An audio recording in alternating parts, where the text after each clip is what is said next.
say welcome back. Hope you guys are feeling good. My name is Zakir. So thanks so much for clicking. This lady said Allah tested her with basketball. She converted to Islam while being a basketballer. So let's listen to her story, guys. Allah tested me with basketball. He tested me with what I loved to see if I was going to choose Islam. I remember always having a basketball, dribbling it up and down my sidewalk during my homeschool time, going to the local park, still playing with the boys, watching my brothers. I remember I used to sleep with a basketball because I would lay in my bed and I would practice my form, laying on my back. And it became a part of me. And I remember where I did feel comfortable was on the basketball court. So the season rolled around and we're trying to figure out how I was gonna wear my hijab. At the time, there was no Under Armour, no dry fit, no Nike combat gear. It was cotton sweatpants and a long cotton shirt. It was very, very hot. However, I made it through. But I remember my first game stepping out on the court and people didn't even know who I was. They knew my name, but I did look different.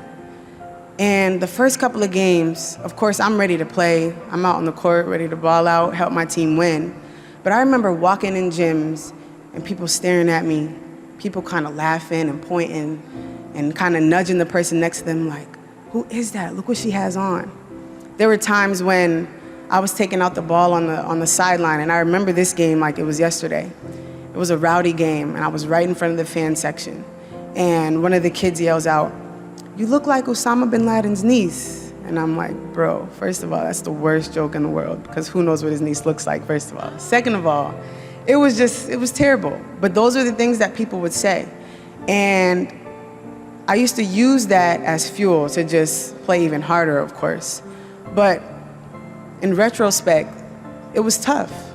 But I remember feeling strong and feeling confident on the court, no matter how I looked. So I used basketball as my crutch, and it helped me get through so many hard times. When the season ended, I was like getting ready to try out for either the WNBA or FIBA.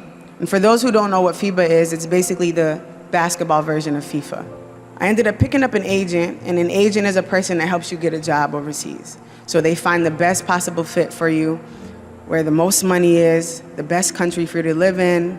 And over there, it's very, very nice to live, especially when you're a pro athlete. So I had the skills, I had the footage. All you have to do is send some DVDs over to the coaches or the clubs over in Europe or wherever country you are, and they pick you up if they like you. So one day my agent calls me and she's like, "Hey, Bilquis, I think we may have a little problem. FIBA has a rule that bans certain headpieces or headgear. You can't wear anything larger than a headband." And so I'm like, "Oh, it's no problem. Let's just tell them that I'm Muslim. I choose to wear it. I can sign a waiver." I thought it was that simple. It turned out that it wasn't. And that's when things got a little shaky for me. And so we did a petition. Myself and another Muslim woman did a petition. We got over 100,000 signatures thinking that was going to move the bar a little bit. FIBA was like, "It doesn't matter. You can get all the signatures you want. We don't make changes until the board meets, and if we want to make that change." So after going back and forth through email with FIBA and a few representatives, communication just stopped. And at this point, FIBA just started to ignore everything. That's when it set in that I wasn't going to play basketball and that my career may have been over. And when you're an athlete and when you commit your entire life to something, whatever your profession is, your heart is in it. And at that moment, I was known as the Muslim basketball player. That's how people knew me on social media and videos. When I would walk around, they were like, "That's the Muslim girl who could hoop." But once basketball was taken away, I was just a Muslim. And that's when things start to set in. Was I doing that part of it right? So I remember at this crossroad when I could have easily taken off my hijab to go play, I had those thoughts. And I remember not really sharing that with anybody. I was in grad school at the time. I was working with my old basketball team that I played for in college. And I remember having these feelings of, man, I can just take it off for the 40 minutes of the game over there and then put it back on after. Nobody knows me in the country that I might go play in. Like, these were the thoughts that I was having. People would give me advice, the same type of advice, like, yeah, just take it off. Does it matter that much? Of course, these were kind of non-Muslims saying this. Or, you know, it's okay. Like, this is your dream. You made it. You're really going to stop it because a piece of scarf, a piece of material? And subhanAllah, like, when people would say that to me, of course my immediate reaction would be, no, you know, it means more than that. The scarf is a symbol of who I am. And I would give them the textbook Islamic answer. But in my heart, I wasn't feeling it. At one point, I was ready to sign a contract and go overseas. But I knew that something in my heart didn't feel right. And all the advice that pretty much humans were giving me weren't fixing it. And I remember at that time questioning Allah. I was questioning Islam. Again, I was questioning hijab. I was like, why would Allah take away what I'm good at, what I loved, what I worked hard for? And when I reached the point where I was right there at the pinnacle of my dream, just take it away. That was the thoughts. I was questioning Allah's will, His plan. So I remember the only thing that I could do was pray. And regardless of how much I was questioning Islam, of course, the only way I knew how to pray was Islamically. So I remember this prayer like it was yesterday, wallahi, and if I could go back to the feeling that I had when I prayed this salah, I was in sujood, and I felt like I couldn't get up. And I'm praying this prayer, and my head was stuck to the ground. And that's when I knew, I was like, you know what, Allah, I need guidance, because I don't know what to do anymore. And I was praying, and I was stuck. I swear I could feel like the blood rushing towards my head. Like, that's how long I was staying down there, because that's how much guidance I needed. And I remember praying that prayer, finishing that prayer. I swear by Allah that I remember this. A day later, I was called to speak to youth in Indiana. This is Sunday school. Then a week later, I was invited out to another Islamic school. Things just started happening, and it was so much good. And I was like, what is going on? You're going to be tested, and one day you're going to have to choose your Islam. And I pray that each and every one of us has a test that brings us closer to Allah. And if you don't have that test, if you weren't tested and you just love Allah just internally and naturally, subhanAllah, may Allah continue to put that feeling in your heart. But what I do want to say is that prayer saved my life. And I know how hard it is to make your 5 prayers. I know how hard it is. One thing I learned through my journey is that prayer keeps you grounded. When I was in college, I was around non-Muslims all the time. And I'm not saying anything's wrong with non-Muslims, but people who just didn't have any belief system. Every day it was a battle for me to walk into my living room and see a party going on and them handing me a drink saying, go ahead, just sip a little bit. It tastes like fruit punch. Or them smoking weed in the living room. This is real life. That was real life for me. And to have to battle that every day.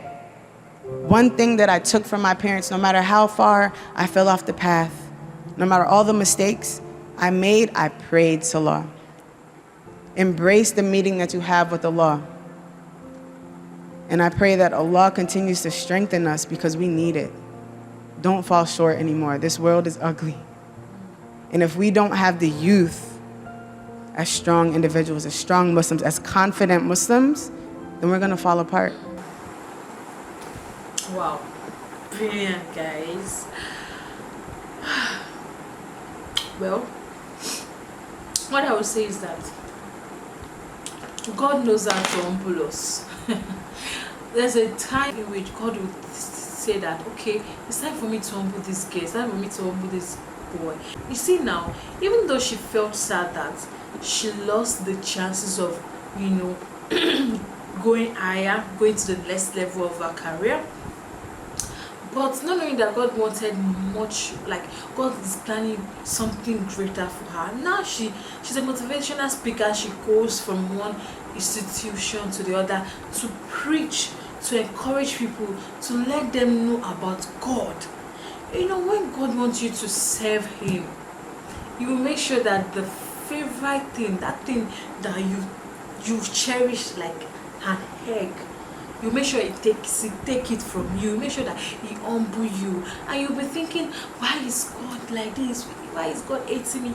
No, it's because he wants you to be his. You know, God chooses the unqualified as his own, people that don't even want to be in the situation of being called the child of, you know, how do I call it, in being an imam, being a pastor and the rest.